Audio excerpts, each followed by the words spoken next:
Thank you. It really does. It really means a lot. All the hard work put in, it means a lot.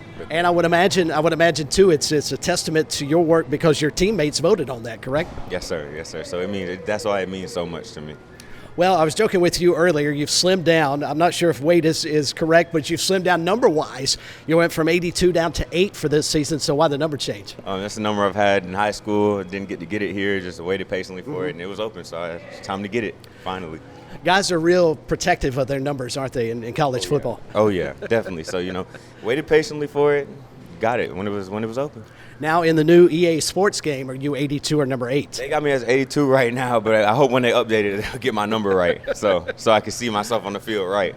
I was talking to Kendall Carr earlier, and I asked him if they got all the attributes for Kendall correct. He said, for the most part, I'm actually faster on the game than I am in real life. How about you? How close did they get to your stuff? I see they got me at 89 speed. I feel like I'm definitely up there in the 90s somewhere, so I just, other than that, pretty accurate. But, speed-wise, I feel like that could be up more, a little more.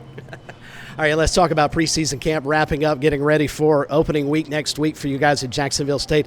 How has practice gone to this point? Practice has gone great to this point. We're learning how to gel together as a team, really play together and fight through adversity as a team, and which that's one of the biggest parts of football, just being together while adversity happens. Something goes bad, y'all are together instead of turning on each other. It's one of the biggest parts. Outside of Coach Beck really playing his cards close to the vest with the quarterback position, your position, the wide receivers, may be the most unknown going into the fall because of the amount of wide receivers you have brought in. How have you seen your group sort of gel throughout preseason? Well, 11 new guys, it's kind of tough, but we started summer, we immediately got in, and everybody felt like family. So, as a group, as a receiver group, we just gelled as family, and we just kept working. And I love it. I love the way the guys look. They look really good, and I can't wait to see what they do this season. I would imagine that's something that is worked upon, though, in terms of developing that culture. How long did it take for you guys to sort of assimilate the new guys into the family? Well, that's been worked on since, 2021, Javon Hiley, all them, Sam Pinckney, just all them teaching us how to make a family and how to make a family and be family, even though you're teammates and you still got to work hard, how to be together throughout all that, and pushing each other. Pushing each other is probably the biggest aspect of the receiver room. Looking back to last season, what was the more exciting play for you? The long touchdown, the 51-yard touchdown reception against Appalachian, or the block punch you had against East Carolina 2 years ago in the bowl game? For me, it's definitely it was definitely App State, just my first 100-yard game. Mm-hmm. So my first only 100-yard game. We'll change that this season, but just really exciting, really exciting. The punt block, it's funny you mentioned that. It was my first collegiate play, but just definitely App State got me more excited, because that's me playing receiver, just doing what I love to do, so definitely that. How much of an impact do you anticipate having? Are you going to continue to try and play special teams this year? Oh, yes, sir. I'm going to continue to try to play special teams as well as with the offense. Special teams is where it's at, special teams wins the games. That's what they say. And I believe that because, that's where I started, and I can't switch up on that, so. Statewide audience here on Sports Talk Media Network, you growing up and playing at Malden High School. What was your high school experience like before you got here to Coastal? My high school experience, it was pretty good. At Malden, we weren't the best football team, but we had some great players, man, and going against them got me a lot better, man. We got Jaden Lucas who's at Clemson right now, Andrew Phillips who plays for the Giants right now. Going against them two every day just really made me better as a receiver, and so that's why. And a lot of that, my coaches up there, a lot of that got me to where I am today. So it was really fun playing football at Malden. I'll give you a chance to brag on the upstate and get the folks in the lower state upset with you when I ask you where's the best football played. I would imagine you're going to say in the upper state, right? Got too many upstate teams to name. So, got to go with the upstate. Lower state, they ain't got nothing on the upstate, nothing at all. Jameson, appreciate the time. Best of luck next week against Jacksonville State. Thank you so much. Yes, Thank sir. you.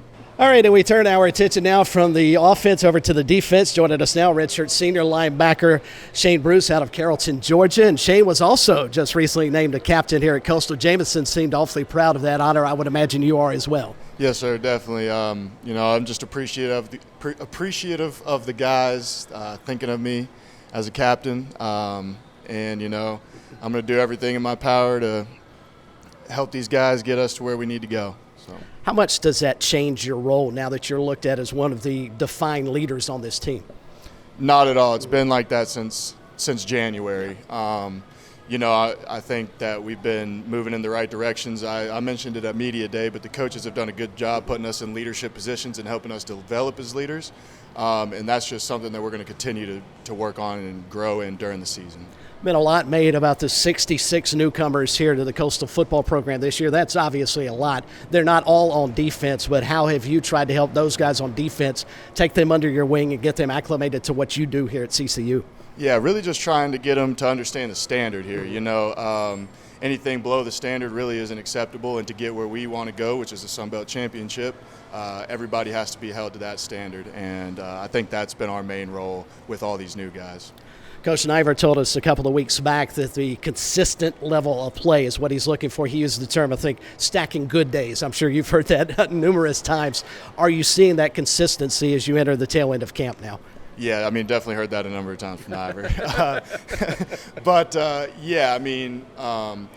We've had player-led walkthroughs all summer. Guys are actually taking things very seriously, and it's showing in camp. Guys are executing calls, being where they're supposed to be, and I think it's going to translate well into game day. Kendall Carr mentioned that to me earlier. He said that really you are a player-led team now, and I've always heard that good teams are coached by the coaches, elite teams are coached by the players. Do you guys buy into that? Yeah, absolutely, and I think the coaches have even maybe taken a step back and let us kind of develop into a player-led team. Like that's what they're striving for, and so are we.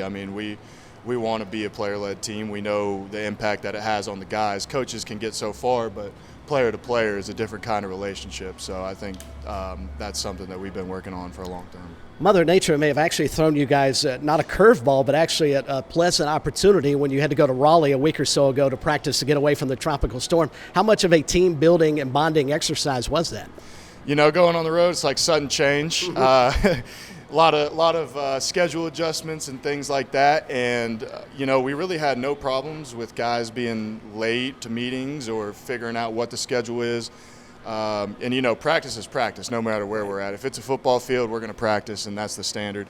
It was definitely kind of out of left field, but it was a good time, and we got the work done that we needed to get done out there.